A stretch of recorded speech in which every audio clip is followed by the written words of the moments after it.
Bismillahirrahmanirrahim. Alhamdulillah wassalatu wassalamu ala Rasulillah wa ala alihi wa sahbihi wa mawala amma ba'd. Pada pertemuan yang kedua ini kita akan membahas ruang lingkup dari ulumul Quran.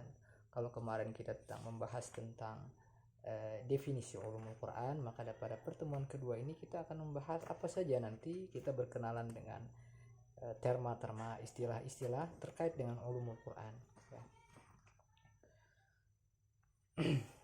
Tentunya di awal akan dibahas tentang pengertian Al-Quran, ya, pengertian Al-Quran baik secara bahasa maupun secara istilah, etimologi dan terminologi. Nah, termasuk di dalamnya tentang wahyu. Ya, jadi bahasan yang pertama adalah tentang Al-Quran. Ya, karena yang kita pelajari adalah ilmu-ilmu terkait yang membantu yang membantu kita untuk lebih memahami Al-Quran.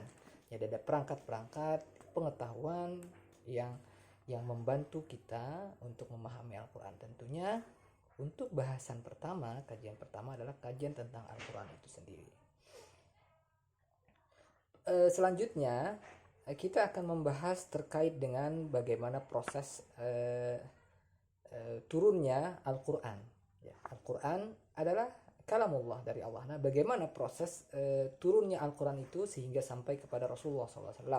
Ada proses nanti ke Lauhil Mahfuz, kemudian proses ke Baitul Izzah di langit, kemudian bagaimana proses dibawanya Al-Quran oleh Jibril kepada Rasulullah SAW, dan proses ini akan kita pelajari pun dalam apakah dia turun langsung ataukah dia turun tergantung kondisi Rasulullah SAW. Ya, ada turun secara sekaligus atau berproses sesuai dengan nanti bahasan asbabun nuzul atau latar belakang yang men-setting turunnya ayat tersebut. Jadi bahasan yang kedua adalah bagaimana proses turunnya Al-Quran. Ada perbedaan ulama nanti, bahkan riwayat inna anzalnahu fi lailatul qadar. Nah, di malam qadar. Ya. Tapi di ayat lain syahrul ramadhan alladzi unzila fihi al-Qur'an, di bulan Ramadan. Nah, ada perdebatan ini terjadi di kalangan ahli ulumul Quran. Setelah itu nanti kita akan membahas tentang Makkiyah dan Madaniyah. Ada Makkiyah dan Madaniyah. Ulama sendiri nanti ada ayat-ayat yang Makkiyah, ada surah-surah yang Makkiyah. Nanti bagaimana karakter Makkiyah, bagaimana karakter Madaniyah, itu akan kita bahas dalam pembahasan kajian ulumul Quran ini. Jadi pada pertemuan kali ini kita hanya akan membahas ruang lingkup apa saja, dan nanti Anda dapat mengayakan dengan membaca, dengan kegiatan literasi di googling, juga di kitab-kitab ulumul Quran ataupun buku-buku yang terkait dengan ulumul Quran. Nah, kemudian selanjutnya juga dibahas tentang bagaimana proses kodifikasi, ya, pengumpulan Al-Quran. Ya. Pengumpulan Al-Quran dimulai dari zaman Rasulullah SAW, fase Rasulullah SAW, bagaimana proses pengumpulan itu terjadi, apakah ada atau tidak. Kemudian di zaman Khalifah Al-Ula Abu Bakar, dan kemudian Khalifah Utsman bin Affan, sehingga ada Mushaf Al-Imam di zaman Al-Imam Utsman ibn Affan. Nah, jadi proses-proses pengumpulan ini bagaimana itu terjadi, kita akan membahasnya pun juga akan mempelajarinya. Ya. Termasuk di dalamnya nanti tentang ayat dan surah. Nah, bagaimana proses pengelompokan, pengurutan, ya, ayat surah, ini surah setelah surah Al-Fatihah, kemudian Al-Baqarah, Al-Imran, kemudian sampai ke An-Nas, itu bagaimana, apakah itu ijtihad sahabat, apakah itu memang berdasarkan dari Rasulullah SAW. Nanti ada istilah tauqifi dan taufiqi. Ya, kita tidak untuk tahap ini saya tidak menjelaskan detail dulu. Anda silahkan nanti mengeksplor lebih jauh lagi terkait dengan hanya menjelaskan tentang hal-hal umum atau apa saja yang nanti kita pelajari terkait dengan ulumul Quran. Setelah itu ada asbabun nuzul, ya, ada asbabun nuzul. Asbabun nuzul ini adalah sebab-sebab turunnya ayat. Apa yang melatar belakang? Apa yang terjadi apa namanya? Yang melatar belakangi turunnya ayat tersebut, ya. Baik ayat, beberapa ayat, ada kejadian kemudian direspon oleh Rasul, oleh Al-Qur'an. Pertanyaan-pertanyaan, banyak pertanyaan, yas'alunaka 'anil ruh, yas'alunaka 'anil anfal, dan banyak pertanyaan-pertanyaan yang kemudian dijawab oleh Al-Qur'an, dan banyak kejadian-kejadian yang kemudian direspon oleh Al-Qur'an. Nah, dan itu sangat membantu kita dalam memahami secara komprehensif makna atau tafsir terhadap Al-Quran tersebut. Ya. Saya akan hanya menyederhanakan bahasan-bahasan yang akan kita pelajari, yang lebih familiar, karena sifatnya kita mempelajari dasar-dasar ulumul Quran. Nanti juga ada bahasan qiraah. Qiraah ini bacaan-bacaan Al-Quran. Jadi dalam ulumul Quran ada imam-imam yang mempunyai mazhab-mazhab dalam bacaan Al-Quran, ya. Jadi ada qiraah yang misalnya membacanya, kalau yang biasa tempat kita adalah wadduha, tapi ada yang membaca wadduhi, ya. Nah, dan hal itu nanti, dan itu warid dari Rasulullah SAW. Nah, ini juga dipelajari dalam ulumul Quran itu sendiri. Nah, qiraah ini, ya. Ada juga nanti bahasan nasikh dan mansukh. Nasikh yang menasakh, yang mengganti, mansukh yang diganti.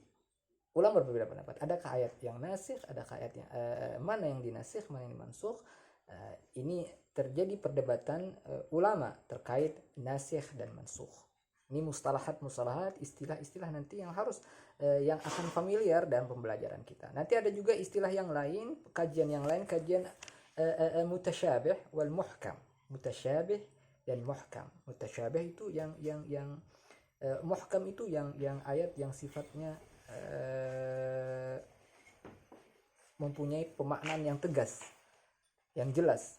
Kalau mutasyabih ini ada makna yang lain, ya. Ada kemungkinan, ya. Ada kemungkinan multi tafsir terhadap ayat-ayat tersebut. Nah ini demikian juga ulama pun berbeda terkait dengan ayat muhkam, ayat yang mutasyabih.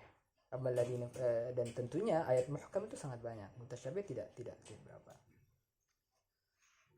Al-muhkam, mutasyabih, ada nasikh, mansukh, ada asbab nuzul. Nah, kemudian juga ada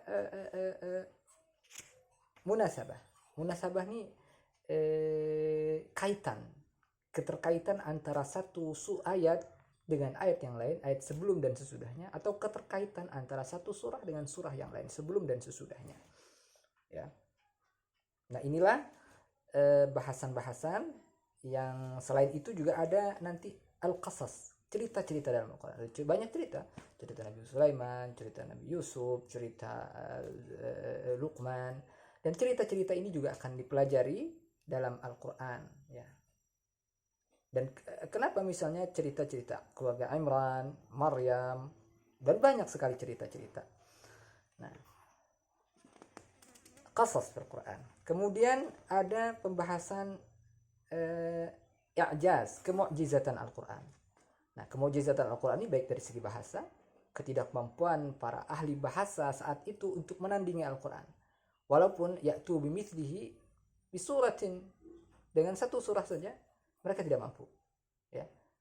Wad'u syuhada'akum min dunillahi in kuntum shadiqin fa illam taf'alu, mereka tidak akan mampu. Dari segi bahasa, padahal mereka Al-Quran diturunkan di zaman para ada ahli-ahli sastra ketika itu, ya. Baik juga terkait dengan informasi future yang akan datang. Itu bukan ramalan Al-Quran, tapi diberitakan Al-Quran. Informasi sebelum, informasi sesudah itu telah diberitakan Al-Quran. Di samping juga ketika ada juga aspek-aspek pengetahuan, ya, terkait proses penciptaan manusia, yang itu tidak mungkin didapat pengetahuan itu kecuali lewat Al-Quran. Nah, terakhir yang dibahas adalah tentang tafsir Al-Quran, bentuk, metode, corak, warna penafsiran Al-Quran. Ada tafsir bil ra'yi, ada tafsir bil bil ma'thur, ada tafsir misalnya maudhu'i tematik, ada tafsir yang menggabungkan tafsir dari nah inilah secara umum ruang lingkup bahasan ulumul Quran. Nah, saya harapkan untuk hari ini Anda bisa meresum apa saja tadi, sederhana saja, istilah sederhana tadi apa saja. Nah, nanti ini akan kita explore pada pertemuan yang akan datang, kita bagi. Ya, silahkan diresum saja apa saja materi-materi ruang lingkup kajian dalam ulumul Quran. Terima kasih, mohon maaf kita belum bisa bertatap muka. Mudah-mudahan dalam lain kesempatan kita bisa bertatap muka dan mengikuti pembelajaran ulumul Quran dengan lebih baik insya Allah. Terima kasih. Assalamualaikum warahmatullahi wabarakatuh.